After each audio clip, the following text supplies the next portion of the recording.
I often come across like in our area, they're knocking down like a bunch of houses and they're quickly building new ones, right? In Lower Capilano where I live. And there's this one house, I couldn't believe it. It was listed. It didn't sell for over $3 million, but it just looks so shoddy. Like when I walked inside, like I could tell how poorly it was made. And I was like, somebody is going to invest like $3 million. That's no joke, $3 million. And this house is like not well built at all. Everyone's got a real estate story. Some are wins and some are total nightmares. We are here to give you the keys to what's really going on in Vancouver real estate. From what it actually takes to become a real estate agent to what it really costs to build a home and all the stories in between. This is the real estate of things, where nothing is off the table and everything is negotiable. My guest today, good friend and interior designer, and we're so lucky to have her here. You are? Alicia Savin, Alicia Savin by Design. That's correct. And thanks for being a part of this. You're very welcome. Thanks for having me. How's the day going so far? Pretty good. I prepped for this like most of the day and then put out a few fires, but now I'm here drinking a beer, so it's good. Studied? Yeah, studied. Reviewed the questions you would be asking me, so I sounded smart. So nothing's well read. Nothing's off the cuff. Everything's scheduled and planned, right? Absolutely, in my day. Okay, so jumping right in, interior design. Yeah. We've obviously had one other on here before, but what I really enjoy and like about your interior design, it's very you. It is. And it's a very original take, and it's bold, it's expressive style. Were you always creative as a kid? And what drove you to do this career path now, here, that kind of thing? I don't think I fully became creative until in Alberta. That's where I'm from. We had junior high. And so it would be grade 9. I won an art award and that felt pretty good. Then I went into advanced art. You won an award in grade 9 for interior design? No, for just art. Oh, okay. Don't even ask me what, like it was just an art award. So I won that and that felt good. And then I went into advanced art in high school. And then I remember like, I don't know, it would have been like the last 6 months of grade 12. My mom turned to me and was like, you should probably do interior design as a career. By that point in my life, I already had like a yellow bedroom and blue furniture, but I was a shitty teenager and was like, no, mom, like I know better. Yeah. And always wanted to do the opposite of what she said. So I just enrolled in a fine arts degree, majoring in paint. And I got that. And then when I lived by myself downtown in Vancouver, I remember I would like, it didn't matter what space I was in. I like painted it, made it my own. So downtown I had like a pink and purple apartment. And I remember my friends and I would call it the maxi pad. I don't really know why, but I guess when you're like in your early 20s and eating peanut butter and drinking vodka and that's your diet, you could call it whatever you want. But no, it wasn't until I had my second son that I decided to pursue interior design as a living.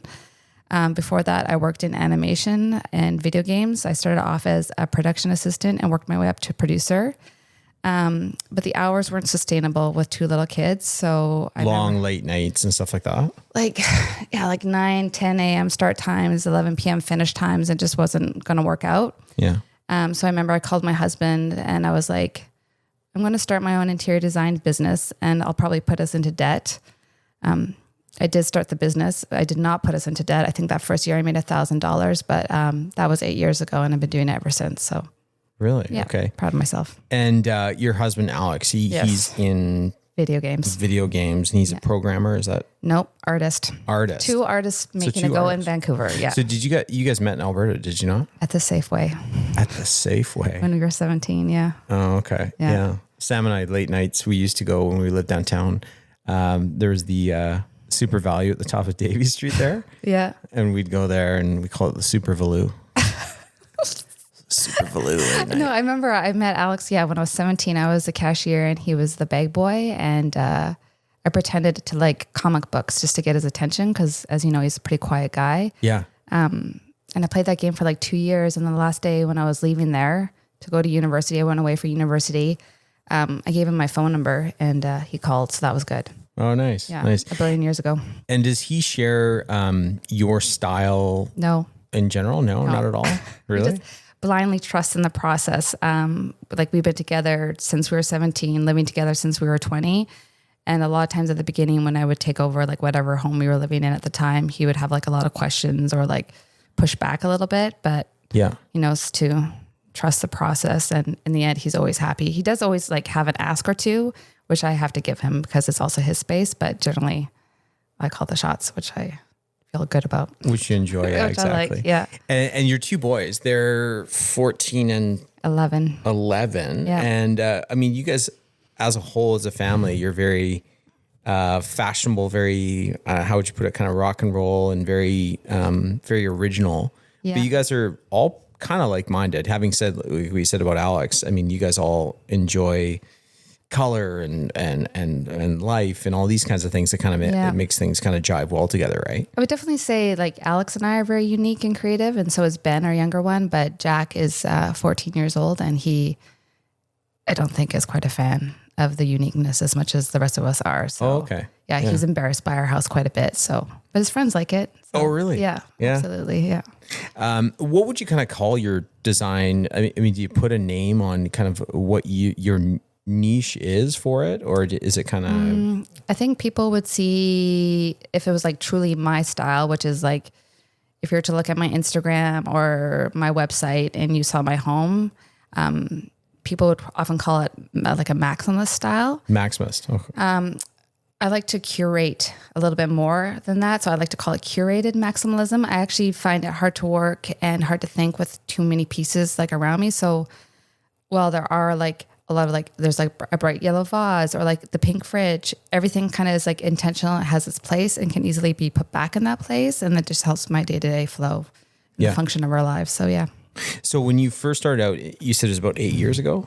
8 years ago, I started the business. Yeah. So what was square one? Like, how does how does that look? What was the first job, or what was square one, or how did you approach the industry as a whole kind of thing? Square one was trying to figure out Instagram. And I didn't have any clients, of course, because I'd never really done it for anybody but myself. So I just started to work on our own house, like room by room, and I'd post pictures of that. And then I had a good friend from high school. I bumped into her at a Cirque du Soleil show, and she had seen my Instagram and asked me to do her apartment, and that was great. I didn't really make any money from that. She definitely paid me, but then I had to like pay for babysitting, and just wasn't really like the business side of things wasn't 100% yet. But you're starting a business, you're grinding, you're getting going, right? She gave me the opportunity, which was great. And that was definitely more like decorating. So we did do some painting and some wallpaper, but it was primarily like helping her purchase the bed and the sofa. And it was like, now I think back about it, it was wild what I did, because the apartment was like brown and white. And in the end, it was like teal and peacock theme. I was really proud of that project. But in terms of like the renovation side of things, it was actually my sister, Karen. She had me, again, find her furnishings and decor. And then it was time for her to renovate her bathroom. And she asked me to do it. And I was like, oh no, I'm sorry. That's beyond my ability. I can't do that. And she just said, yes, you can. And then, so I did. And I loved that experience. And then I just kept building up from there. So what was the hard part that you resisted with the bathroom? Was it kind of layout and plumbing fixtures and things like that? And when you started, it was more of the aesthetics, the wallpapers, the colors, things like that? Yeah, 100%. So it was like nothing to do with like construction purposes. Like I understand that paint and wallpaper, you're bringing in a tradesperson for that for sure, but you're not like ripping out like old tile, or you're not like knocking down a wall, nothing like that. So I felt very comfortable in that zone. So when she pushed me out of it, I was like, oh gosh. But yeah, slowly and surely, because I'm self-trained, like I learned how to do it. I've probably learned more from like my failures or my mistakes than I have from my successes. So you didn't do school design or those, BCIT programs, things like that. Nothing you just like had that. a real passion for it, and that was the driver. Yeah. I mean, I spent 4 years in university getting a degree in fine arts and majoring in painting. So I have a very strong foundation for color theory. Yeah. Layout, things like that. Yeah, things like that, like what works and what doesn't work and what the eye likes and what it doesn't like. So that I've like always been able to do that, like since day one. I remember as a kid thinking, there's just like not enough color in the universe. Like, why isn't there more color? And still to this day, I'm like, I can never lose my eyes, because if I ever lost my eyes, it'd be terrible. I couldn't do my job. But in terms of like using SketchUp or AutoCAD, I didn't have that ability. And I actually still don't. I hired someone that now works with me. She's been with me full time for the past 3 years. So I'm really proud of that. Not only am I able to make a living for myself, but I'm able to make a living for somebody else. So that feels very good. And she does all the AutoCAD and the SketchUp and the technical drawings. And I stay in the creative lane, which I thoroughly enjoy. Yeah.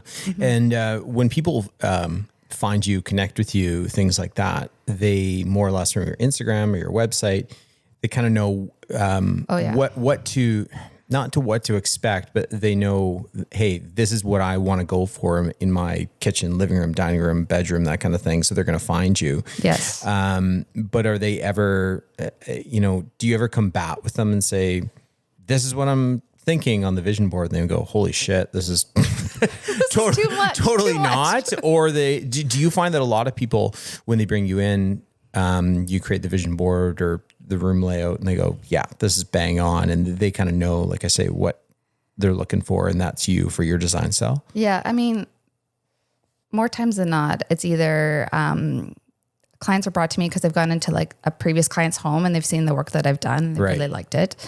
I've gotten a lot of work off of Instagram, so that feels good, and my website. So they kind of, again, they're those two platforms. I show a lot of like my more colorful stuff, work. I shouldn't call it stuff. It's my work. It's my portfolio, my stuff. So they kind of, I've never had anyone reach out to me and it was like, oh, an all white house. We have a very extensive, I should say, questionnaire that the client fills out with us in the room. And what color's your underwear? No, like honestly, we asked them like what color, the typical, what colors do you like? What colors don't you like? And they're like, I love orange and I hate brown. You're like, okay, cool. But how they're saying those answers to me is like just as important, like their mannerisms. Like the second I walk into like a client's home and see them for the first time, I'm like, what are you wearing? Like, what does what does your home currently look like? What does your artwork look like? How are you speaking to me? How are you speaking to your loved ones? Just to get like a full... Yeah, the energy of it. Yeah, exactly. And I have a pretty good read on people. And then also too, like Julie's pretty good. That's my coworker at sticking to like the questionnaire script.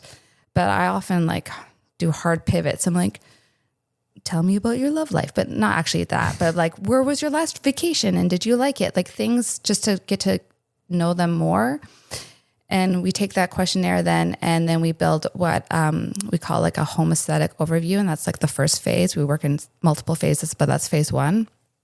And they sign off on that. And that includes the palette, the materials and inspiration, just because a lot of our projects are very unique. So clients are coming to us to do something more like specialized and niche. Mm-hmm. So we have to have like a solid foundation before we even go into concept or concept boards or vision boards. Yeah. I mean, that's the same. I was talking about this with someone else a few weeks ago, and you get so much out of meeting a person. So like someone will call us and say, hey, we want to buy a condo or we want to sell our house. And, you take it kind of usually at sticker value. If their house is in Edgemont and it's probably around $3 million, it's kind of, I kind of know what to dress and how to show up. Yeah, exactly. And it's usually like, a crew neck sweater and, kind of nicer pants, no rips, this, you know what I mean? Right. And then, and then the front door opens and he's wearing a Grateful Dead t-shirt. Yes. and she's wearing, a cool top, and their artwork, they have a picture of them at Coachella or something like that. Yeah. And then you're like, oh, okay. Like now I'm getting a sense of how this is. And like I was saying a couple of weeks ago, you kind of become a little bit more adaptive, and you're like, well, that's my style too. And this is going to work. And you can open up and you can connect with the person that way too, to further understand what they want to achieve, whether it's, how they want to sell their house and more so what they'll be looking for in their next house. Yeah, absolutely. Right. Knowing and understanding. Because oftentimes we've met really cool artistic people and they're in these stark houses and things like that. Yeah. And they say, we want to move to a different area and this is what we want in our next house. It's like, no, got it. No problem. Right. You can get that right away. Yeah. But wouldn't you say that there's been a shift, talking about the white houses and the black hardware and this kind of stuff, right? Though, the cookie cutter that we saw from like 2010 to present day.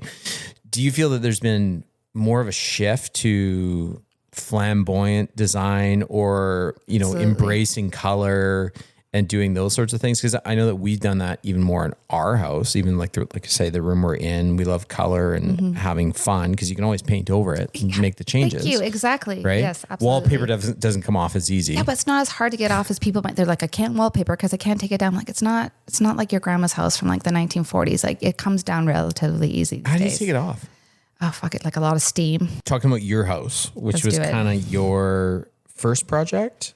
Oh, no. No, it wasn't. No, it was like the first time that I've been able to do like, I guess what is my signature style or like my passion and just like go full like tits out, like all out kind of thing. So that felt good. So our house flooded while we were away on holiday and we came home to a swimming pool downstairs and it'd been like a long time coming. It had like the plumbing had blown in a couple places and it hadn't been done since the 70s and we kind of kept putting Band-Aid fixes on it. And when we came home to the indoor swimming pool, like Alex and my husband and I had a big talk. I was like, do we continue to like live like this or do we like do the renovation? We decided to move forward with the renovation. It was way more extensive than we thought it would be, as is the case almost always with older homes. Like we did all the plumbing, like, cause it hadn't been done since the 70s, like all the electrical, like basically we took that house down to the studs and then we put it back together again. And it's funny when people come to see our house, they often think that I like went ape shit on the budget with like wallpaper and appliances. I didn't. The majority of the cost is in the walls and it's like, it's a very well built house. It's basically brand new.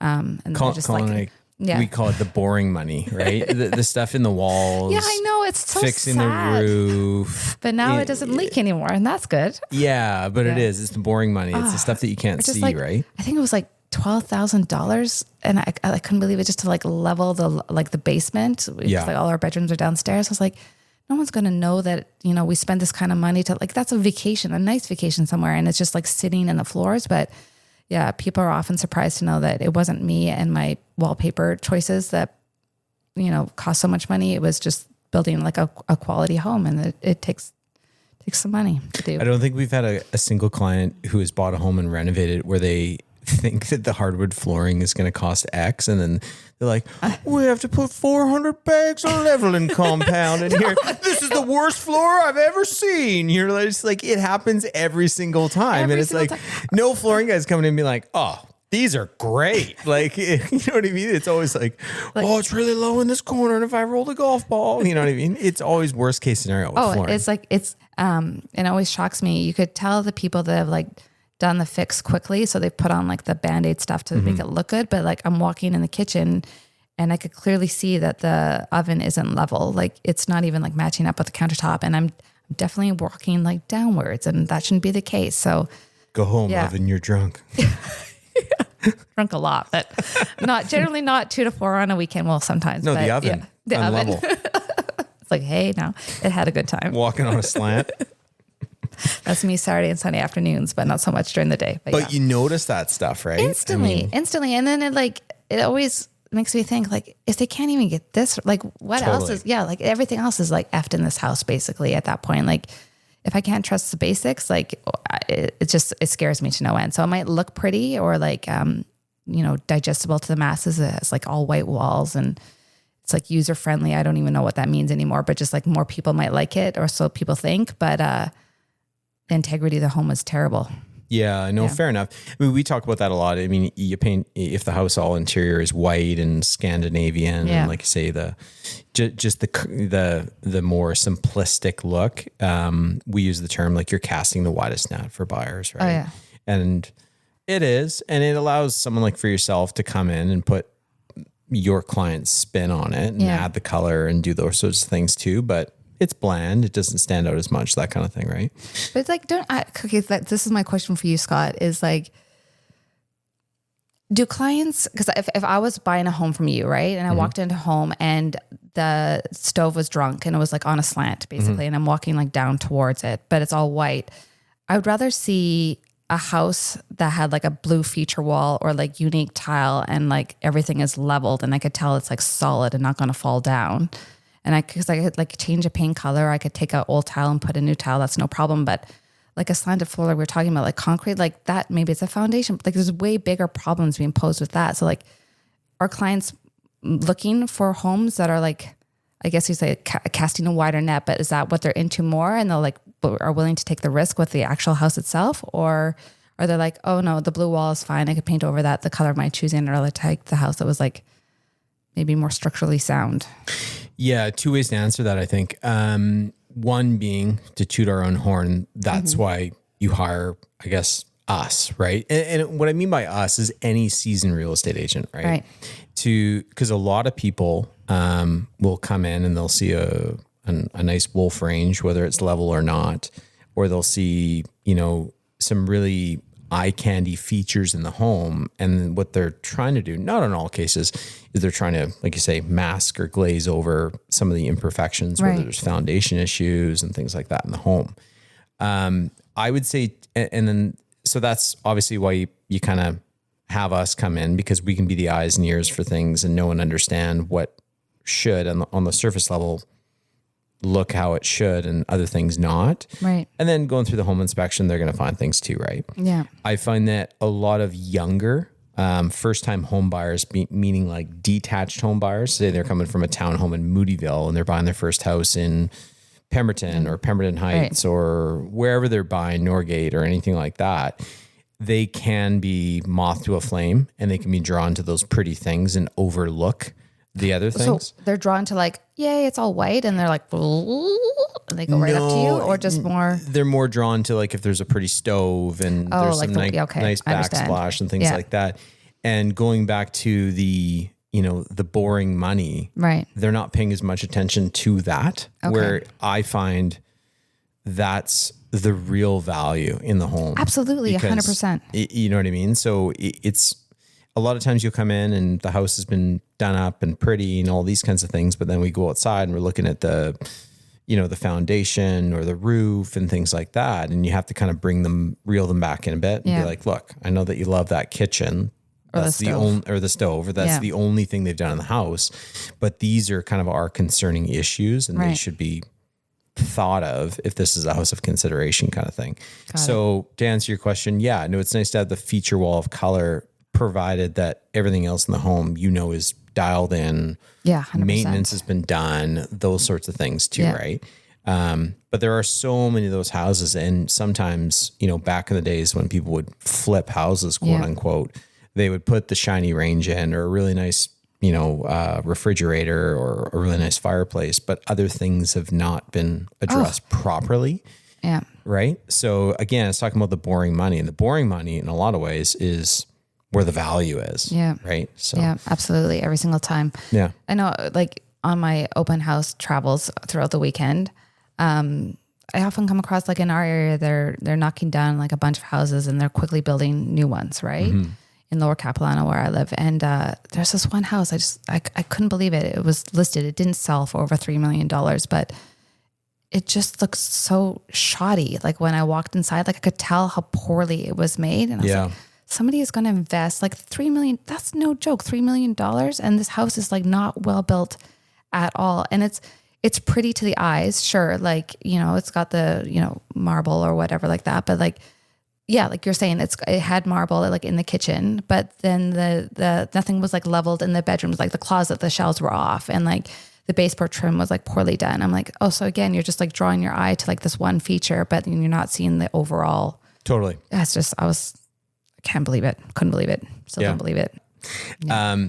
But that's pretty cool. I mean, we, our team, myself and Colin and the guys and Tara, we approached you, and we wanted to do something kind of in a different sector, but we were wanting to redo team photos and things like that. And, the vast majority of real estate agents out there, not everyone, but it's kind of the photo of them down on the seawall with their arms folded. It's the worst.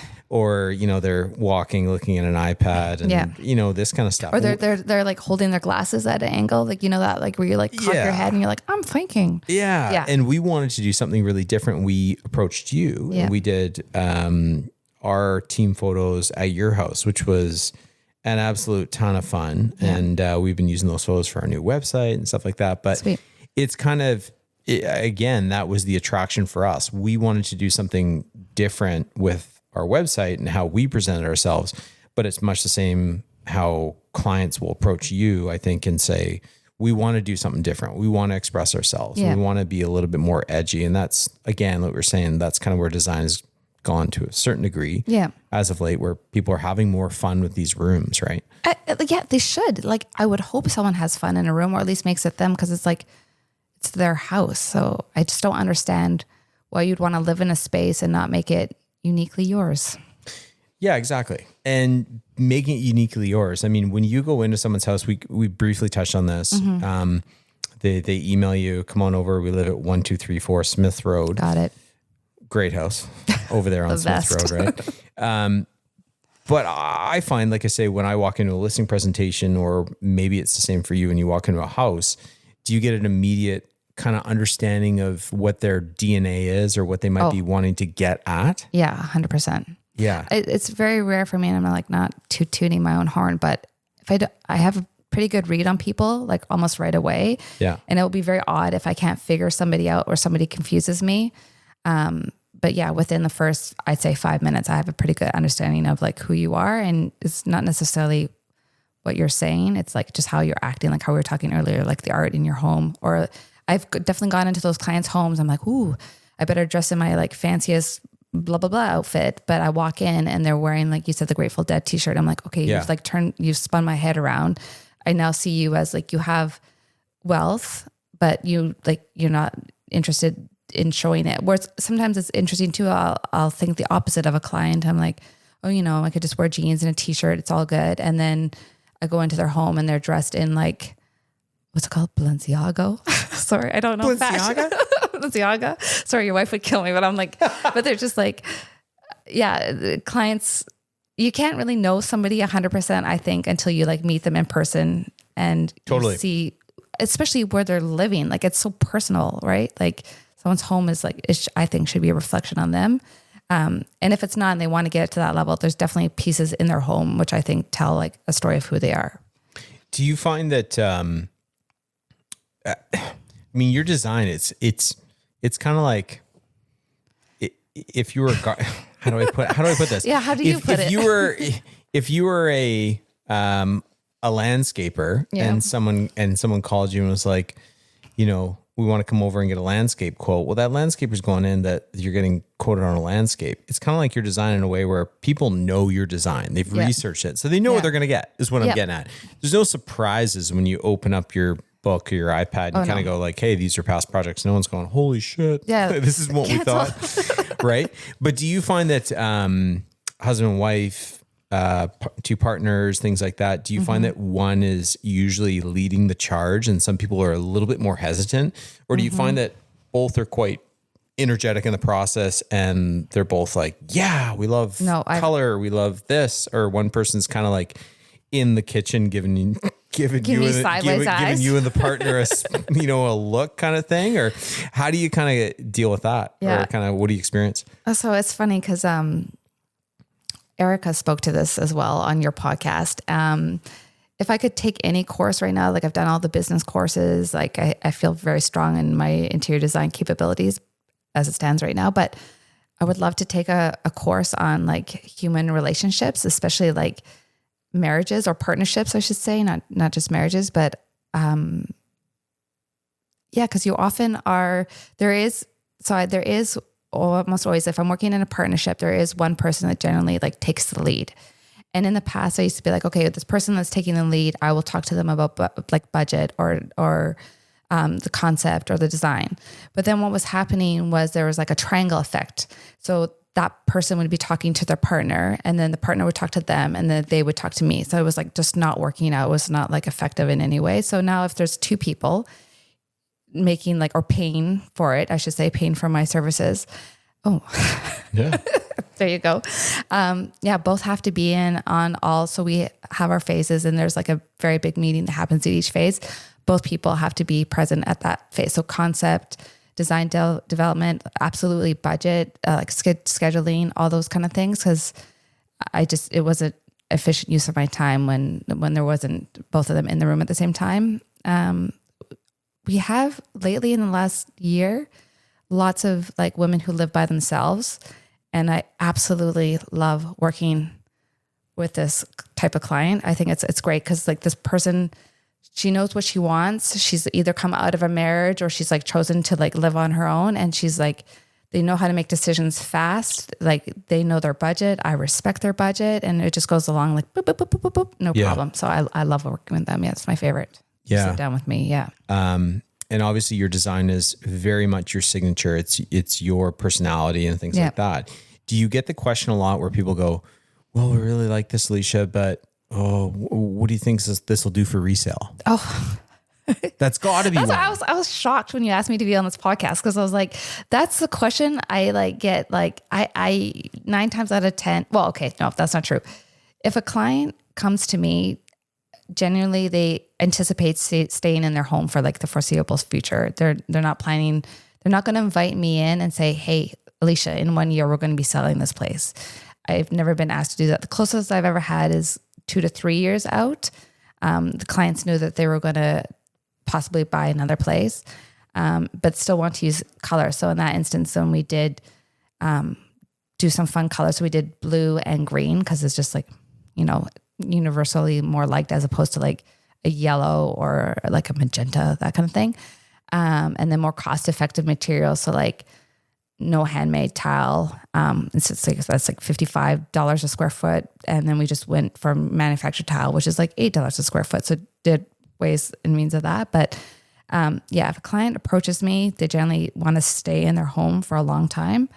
In terms of resale value, I think that's a question for you. Like, have you ever had it where a client was like, fuck this home because I can't do it. Like not really. Yeah. It's boom. More, it's more layout, right? And layout 1,000 times over. And like we were talking earlier, like, is the house well built? Mm-hmm. Like, does the house function well in terms of layout and is it structurally sound?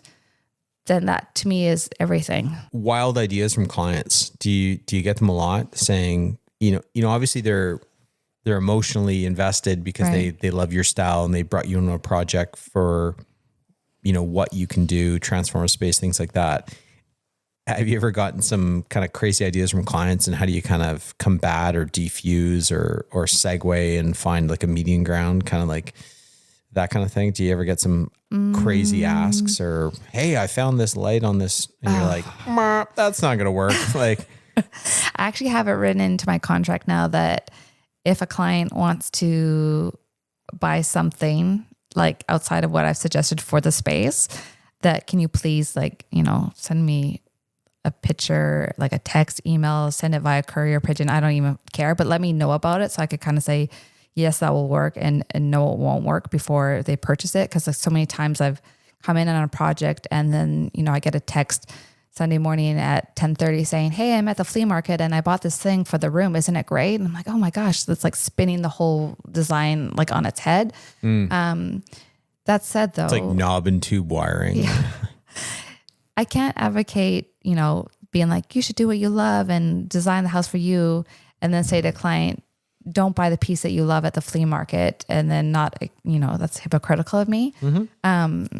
So no, absolutely. If a client is really adamant that they want a piece, art, furniture, whatever it is, I will absolutely try my best to work within that. And sometimes I actually like it because it's like, I might not love it. That's fine. As long as they love it, that's good. But then it's like adds like a challenge to the space. Like, how do I incorporate this piece that they love and still make the space look good around it? Yeah, for sure. Yeah.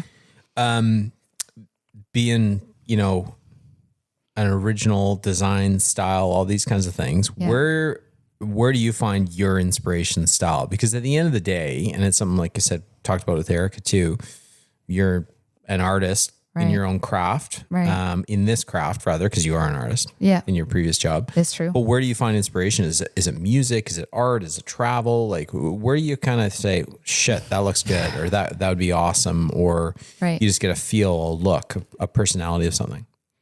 Well, I don't travel as much as I would like to travel because I don't know if you knew this, but living in Vancouver and raising children is very expensive. No. It's true. We just carry more debt. It's easy. Just knock it onto a lot of credit. It's fine.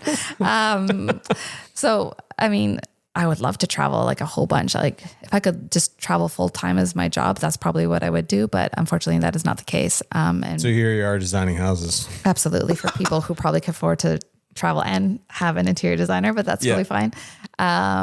So travel, no. Fashion, no. I don't give two shits about fashion or anything like that. I just kind of wear what I want to wear.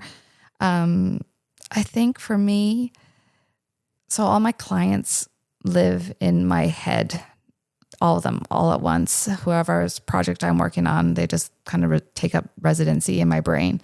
I find the same thing. Yeah. And it does feel a little bit like we're kind of running out of space up there. But on the other hand, it feels really great because if I'm, walking down the street or I'm at the one store for a different client and I'm like, oh shit, so-and-so would absolutely love this piece. And that pops in. I'm like, oh, there's my springboard. There's my inspiration for that client. And we go from there. Or if I'm, art gallery, I do that quite a bit. Or,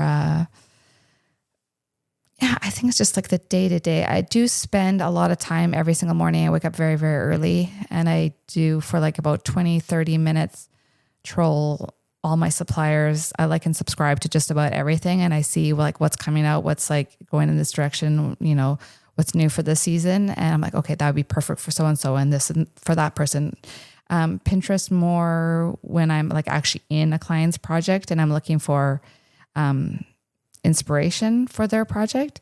Although Pinterest lately I'm finding it's really like AI generated. The rooms are not real. So it's like interesting to take that to a client because like, do you like this room? Disregard that the faucet is backwards. It's like so messed up, but I do use that a lot for like color palettes and ideas. But I would just say everyone just lives in my brain in my day to day. Any design styles that you're seeing that have come out as of lately that are kind of cringeworthy that you're not loving? Oh, that's a good question. No. Right now, I mean, I think the color of the year currently, last year was like coral or peach or something like that. I was quite happy about that.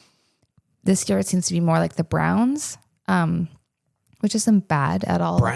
Brown. It's like like chocolate brown? No, it's not like a chocolate brown, but it's definitely more like a cappuccino brown or something like that. Like I don't pay it much mind because it's like not really like a color that I naturally gravitate towards. Yeah. So I was kind of sad about the color choices this year, but no, nothing that's currently happening is making me sad because I think we're finally getting rid of that like millennial gray. Where are you finding that most of your clients are based? And what I mean by that is, North Vancouver, West Vancouver, where we on the North Shore. We kind of touched on that a little bit more of a conservative outlook. Right. You get into, the East Vancouver, Vancouver proper, Vancouver West side, things like that.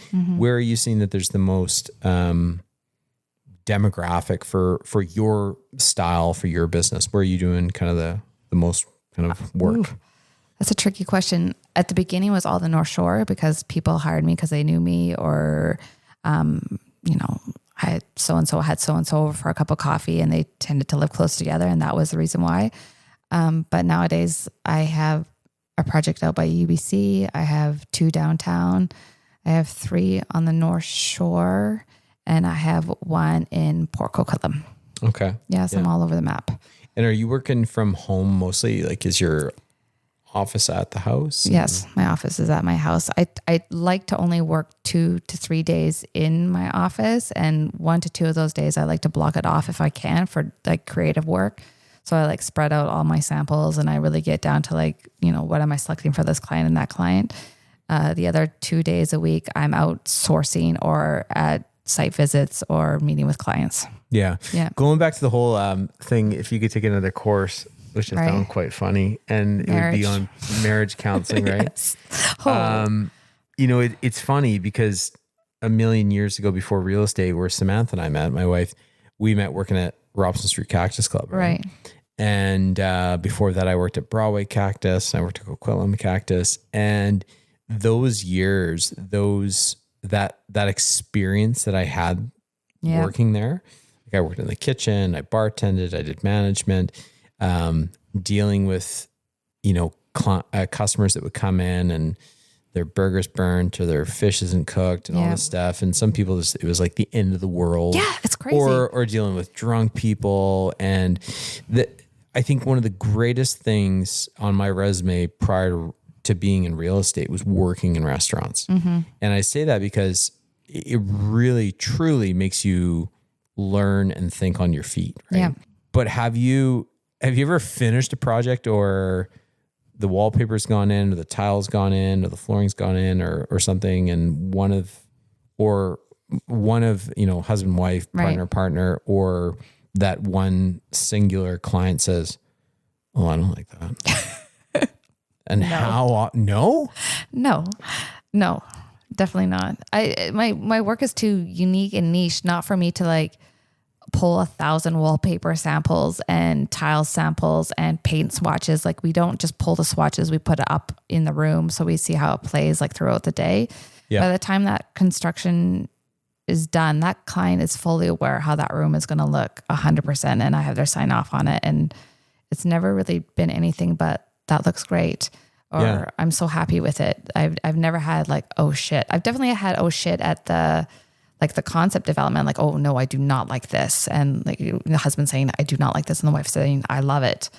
Or when it comes to budget as well, that's a big one. But I remember early in the day, I would talk way too much and I would try to like please both parties. And now I just know to like sit in the discomfort of it. And so like Erica was saying, I'll give my professional opinion. I'm biased 100%. Like I'll say which one I like more and the reasons why. And then I just don't talk and let them figure it out, or tell them, why don't you circle back to me tomorrow morning? I have to give a deadline now. Before I didn't give a deadline. A day would creep into a week to 2 weeks. And I was left kind of like hanging on. The project would get pushed. I'll be like, you two talk about it, hear all the samples and come back to me with a decision by like 9:00 tomorrow morning. And they will. If you had more of a budget, say you're in a detached home or a good sized condo or townhome, that's kind of things. What are and someone says, hey, we got this amount of money. What areas are you coaching them on to focus on in terms of where to put the money to have some inspirational or really cool design that's going to stand out in the home? Where do you get best bang for buck? Okay. So beyond appliances, because everyone loves, like you were saying earlier, like the Wolf range, everyone wants one of those because you have the big red shiny knobs for whatever reason. It screams money. So we have a client who didn't get the red knobs, and put blue ones in. No, and then also now other appliances are selling red knobs just so people like, oh shit, there's red knobs, they must have money, or that kind of thing is like I still understand it. Plumbing fixtures would be a big one for me. So don't go to Home Depot and spend like $4.99 on a kitchen faucet thinking you got the best deal in the world, because that thing will leak every time over. And it's like a nightmare. It's like invest in good plumbing that will work well. And it's like has a lot of function for sure. And then if you wanted more like a furnishing or a decor piece, do something like unexpected and unique. So like maybe you have your grandpa's old accent chair and it just takes it getting like recovered to make it uniquely yours, but still has like the memory of like a loved one in it, and something that someone hasn't seen already in a store, I think is a great design twist. Okay. That doesn't cost a lot of money. I want to touch on the open houses that you go into. So I have this dream in my perfect utopian world where there's like one day a year where all homes are open and you could just like walk into anybody's house and just walk through it. That sounds like an absolute nightmare. No, it sounds so good. You could just like judge everyone silently in your brain, figure out what's working, what's not working. Oof, if that day existed. Sometimes I just walk around at night just so I could see into when it's dark outside at night, so I could see into people's houses. But do you find when you go into the open houses, because that's pretty cool that you enjoy doing that. Love it. I've always enjoyed that even since before I was in real estate. Yeah. And sometimes we'll be coming home if I don't know and have myself an open that day and I'm coming home from flag football with Rex or bringing Kingston home from the rink from a hockey game or something like that. And I'll see an open house. Yeah.